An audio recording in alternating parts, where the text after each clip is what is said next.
Hi friends, this video shows how to fix the problem that a speaker has no sound after calling with the messenger application. Open settings, tap on the settings up icon, then go down, then select system, then select system update, then check for the system update. You can see one update is available. So this update is fixed for this speaker has no sound issue. So here we can see the fixed the problem that the speaker has no sound after calling with messenger application. So just download and install this software update, so that way we can fix the issue. Okay,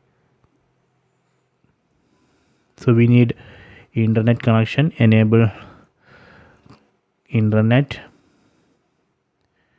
then just go to system and system update, and then download and install the software update. You can see it's installing the system update, so please wait. Okay, so this way we can fix this issue. Speaker has no sound after calling the messenger application.